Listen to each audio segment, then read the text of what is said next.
अगर पढ़ाई आपको करनी है ना तो रणनीति के साथ करनी ही पड़ेगी दोस्तों, क्योंकि लैब सुपरिटेंडेंट का सिलेबस बहुत ज़्यादा डिटेल में है। और अगर इसको आपने सिस्टमेटिक वे में नहीं पढ़ा और यहाँ पे अगर आप सोचते हो कि मैं थ्योरी के माध्यम से सब कुछ पढ़ लेता हूँ, तो बिल्कुल नहीं हो पाएगा, क्योंकि कम समय में आपको इसका 3 बार रिवीजन करना पड़ेगा।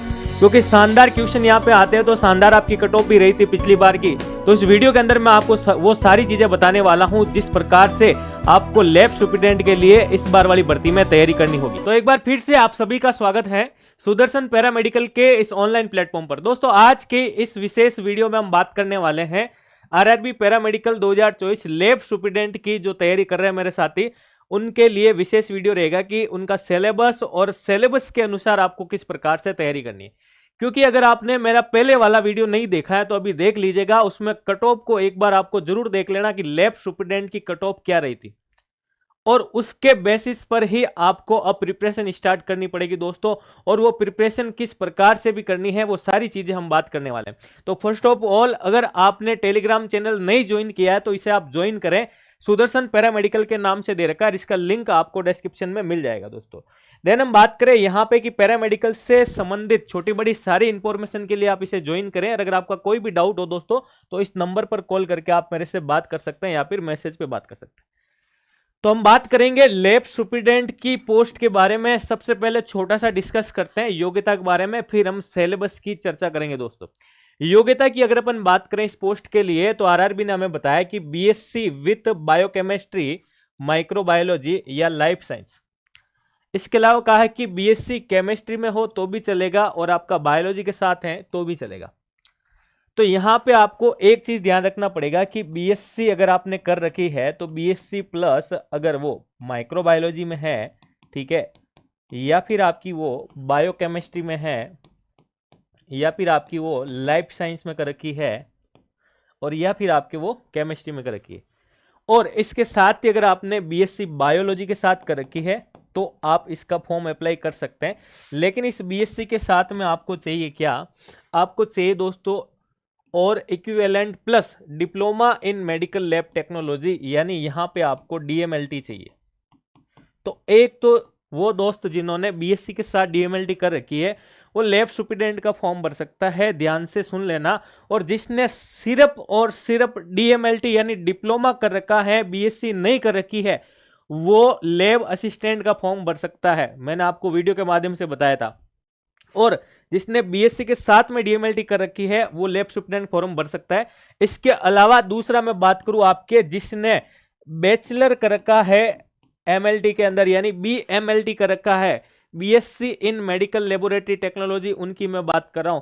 जिन्होंने बीएससी लेवल की डिग्री कर रखी है एमएलटी के अंदर ही, समझ गए आप, बीएमएलटी कर रखी है, जिसने बैचलर कर रखा है, तो वो भी इसका फॉर्म अप्लाई कर सकता है। तो दोनों चीजें मैंने आपको बता दी। अब अपन बात करते हैं दोस्तों इसके सिलेबस की चर्चा, यानी इसके संक्षिप्त सिलेबस की अगर अपन बात करें तो सिलेबस इसका जो रहने वाला है वो बहुत डिटेल में है दोस्तों। यहाँ पे बहुत ज्यादा डिटेल में सिलेबस है, तो आपको तैयारी अलग वे में करनी पड़ेगी। क्योंकि इस सिलेबस को अगर आप पढ़ना स्टार्ट करोगे तो 1 साल इस सिलेबस को आप पढ़ोगे आराम से, 1 साल लग जाएगा आपको। क्योंकि आप एक साथ 4-5 सब्जेक्ट नहीं पढ़ सकते, रीड ही नहीं करना होता है, उसको कंसेप्ट क्लियर करने होते हैं, पढ़ना होता है, एमसीक्यूज लगाने होते हैं, ठीक है ना, टाइप ऑफ लेवल के क्वेश्चन देखने होते हैं, आपको पीवाईक्यू के साथ कंपैरिजन करना होता है। तैयारी करने वालों को सारी चीज पता नहीं होती है, ठीक है। और जो बेसिक से 0 लेवल से उठता है वो तो सिर्फ सिलेबस देख के ही वापस नीचे बैठ जाता है कि नहीं ये नहीं हो पाएगा। लेकिन लैब सुपरिटेंडेंट की पोस्ट आप लोगों को पता होगा क्यों इंपॉर्टेंट है। और यहाँ पे अगर मैं बात करूं आपके कि कट ऑफ भी इसकी ज्यादा रहती है, तो दोस्तों आपको तैयारी किस प्रकार से करनी होगी मैं सारी चीजें अभी डिस्कस करने वाला हूं। सबसे पहले हम सिलेबस की बात करें। यहाँ पे आपका जो एक सिलेबस दे रखा दोस्तों, यानी पहला सब्जेक्ट दे रखा आपके सोशियोलॉजी और साइकोलॉजी के बारे में। इसके बाद हम बात करें यहाँ पे आपके एनाटॉमी और फिजियोलॉजी का पार्ट भी दे रखा है, ठीक है, काउंट करते रहना आप सब्जेक्ट को। इसके बाद हम बात करें बेसिक बायोकेमिस्ट्री और बेसिक केमिस्ट्री और बायोकेमिस्ट्री का पार्ट दे रखा है, यानी आप जो बीएससी में पढ़ के आए होंगे। और अगर बीएससी में नहीं पढ़ा, आपने कम पढ़ा वहां पे, तो डीएमएलटी में पढ़ा होगा, बीएमएलटी में पढ़ा होगा बायोकेमिस्ट्री का पार्ट, जिसमें हम कार्बोहाइड्रेट के बारे में पढ़ते हैं, प्रोटीन के बारे में, लिपिड के बारे में, वो सारी चीजें आपकी इसमें आ जाती है। फिर आता है जनरल मैथोलॉजी, ठीक है, यानी कि कुछ मेथड्स जो है आपके। फिर हम बात करें जनरल फिजिक्स का टॉपिक दे रखा है और हिस्टोपैथोलॉजी, ठीक है ना, अपने आप में बड़ा टॉपिक। हिस्टोपैथोलॉजी और cytology technique very very very important, ये दो चीजें बन जाती है, यहां से क्वेश्चन खूब सारे बनते हैं। फिर मैं बात करूं आपके क्लिनिकल पैथोलॉजी, जिसके अंदर अपन एग्जामिनेशन के बारे में पढ़ते हैं, ठीक है, जैसे यूरिन एग्जामिनेशन हो गया, सीमन एग्जामिनेशन हो गया, सीएसएफ एग्जामिनेशन हो गया, तो ये सारे के सारे एग्जामिनेशन इसमें पढ़ते हैं। फिर हम बात करें दोस्तों हिमेटोलॉजी के बारे में, ठीक है। अब हिमेटोलॉजी के अंदर सबसे पहले ग्लासवेयर हो गए, कुछ इक्विपमेंट्स हिमेटोलॉजी रिलेटेड हो गए, ठीक है, ये सारी चीजें। पैरासाइटोलॉजी, यहाँ से अपना माइक्रोबायो का पार्ट स्टार्ट हो जाता है, जिसके अंदर हम पैरासाइट का अध्ययन करते हैं, और पैरासाइटोलॉजी। एंटेमोलॉजी आ गया, फिर आता आपका क्लिनिकल बायोकेमिस्ट्री, ठीक है ना। तो जनरल बायोकेमिस्ट्री बेसिक अलग दे रखी है और क्लिनिकल बायोकेमिस्ट्री अलग दे रखी है, तो ये इंपॉर्टेंट सब्जेक्ट है भाई। यहाँ पे कोगुलेशन एंड ट्रांसफ्यूजन मेडिसिन के बारे में, यानी छोटा सा पार्ट दे रखा आपके फार्मा से संबंधित दे रखा है, यानी मेडिसिन से संबंधित। इम्यूनोहिमेटोलॉजी, ठीक है। इसके बाद हम बात करें वायरोलॉजी, माइकोलॉजी, ये सारी अपन चीजें माइक्रोबायो के अंदर उसमें ऐड कर लेते हैं। और एडवांस सीरोलॉजी के बारे में, तो देखो मैं ये कहना चाहूंगा आपको कि आरआरबी ने ये जो सिलेबस दिया ना दोस्तों, आपको ये 1 2 3 4 5 लाइन का सिलेबस जो दिख रहा है ना दोस्तों, ये 500 पेजेस का सिलेबस है। अभी बता देता हूँ, अगर आप अच्छे से इसको पढ़ोगे तो। अब इस 500 सिलेबस को अगर आपको विद इन 3 मंथ के अंदर कवर अप करके रिवीजन भी करना है तो कर लेना अच्छे से सिस्टमेटिक तरीके से, नहीं तो कोई मतलब नहीं तैयारी करने का। क्यों? क्योंकि अगर आप एक सब्जेक्ट के अंदर भी अगर आप 1 महीना लगा दोगे ना, तो भी आपके ये कंप्लीट नहीं होंगे, फिर आप तो नेक्स्ट ईयर तक कंप्लीट कर पाओगे सिलेबस को। तो इस सिलेबस को आपको बढ़िया तरीके से किस प्रकार करना है कवर अप, कि अब हमें डिटेल थोड़ी ना पढ़ के वो सारी चीजों फोकस करना पड़ेगा आपको कि पीवाईक्यू के अंदर क्या पूछा गया, क्योंकि आपको यहां से आपकी स्टडी का, यानी आपकी जो प्रिपरेशन जो चल रही है ना, उसको टर्निंग पॉइंट देना पड़ेगा दोस्तों। तो मैं बात करूंगा कि इस सिलेबस को आपको किस प्रकार से निपटाना चाहिए। तो यहां पर मैं एक छोटी सी इंफॉर्मेशन के माध्यम से बात करूंगा कि ये सिलेबस मैंने दोस्तों आपको बता ही दिया है कि सिलेबस के बारे में पता चली गया है। क्योंकि अगर अपन कहीं भी जाते भी है ना, कहीं भी प्लानिंग भी करते हैं ना, कहीं हमें घूमने के लिए भी जाना है, तो सबसे पहले हम क्या करते हैं, प्लानिंग करते हैं। प्लानिंग के तहत मैं आपको बता रहा हूं कि मैंने प्लानिंग के तहत आपको सिलेबस बता दिया दोस्तों। अब आपको क्या पढ़ना पड़ेगा दोस्तों, कि अगर आपके सिलेबस के बाद आप तैयारी करोगे तो पार्ट ए और पार्ट बी आपको परेशान करेगा। तो पार्ट ए आपका 70 मार्क्स का जो बहुत बड़ा सिलेबस दे रखा है, फिर आपका पार्ट बी 30 नंबर का। यहां पे आपके माइंड के अंदर 2 क्वेश्चन उठते हैं, और आपका माइंड, यहां तक कि मैं बता रहा हूं हम सबका ही माइंड हमेशा ओवर थिंकिंग से रिलेटेड होता है। बहुत ज्यादा चीजें हम सोचने लग जाते हैं कि मैं 70 नंबर का पार्ट पढ़ के ही सिलेक्ट हो जाऊंगा, मैं 70 नंबर को 3-4 बार इस पूरे सिलेबस को कवर अप कर लूं।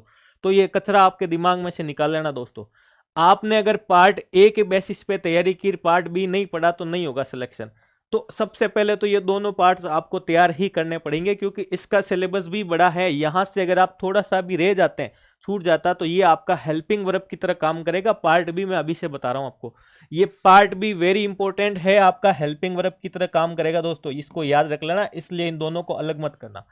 लेकिन यहां से मैं कह रहा हूं कि पार्ट ए स्टार्ट करने से पहले आपको पढ़ने का तरीका आपके दिमाग में लाना पड़ेगा, कि मुझे उस थ्योरी को अब किस प्रकार से शॉर्ट चार्ट के माध्यम से छोटा करके, यानी कंसेप्ट के माध्यम से पढ़ना है।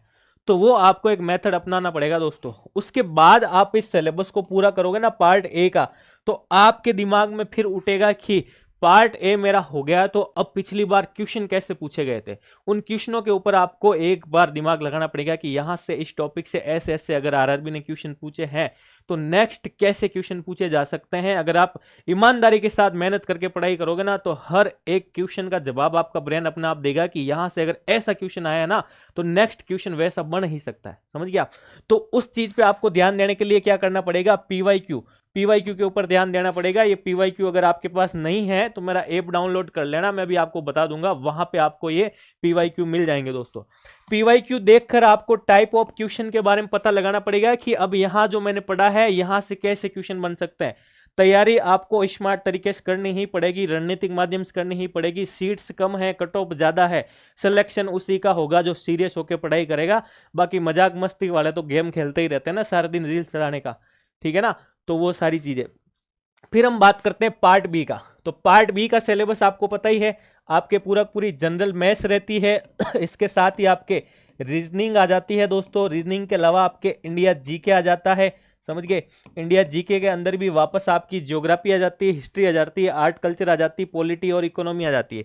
देन हम बात करें यहाँ पे 10th स्टैंडर्ड की आपके जनरल साइंस आ जाती है दोस्तों, जनरल साइंस भी यहाँ पे इंक्लूड हो जाती है। ये पूरा पोर्शन आपके इसमें हो जाता है 30 नंबर का। सब कुछ होने के बाद आपको अपने आप की तैयारी का टेस्ट देना पड़ेगा, ठीक है। तो आपके सिलेबस का आपको पूरा का पूरा मजबूत करने के बाद, तैयारी होने के बाद अपने आप को आपको कॉन्फिडेंस लाने के लिए टेस्ट देना ही पड़ेगा।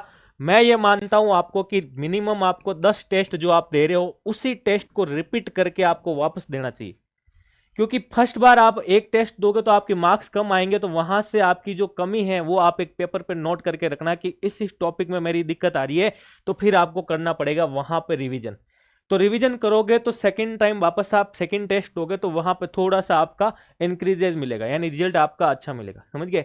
तो इस प्रकार से जो लैब सुपरडेंट की तैयारी कर रहे हैं दोस्तों, यहाँ पर ये परफॉर्मा आप अपना करके तैयारी कर सकते हैं, समझ गए।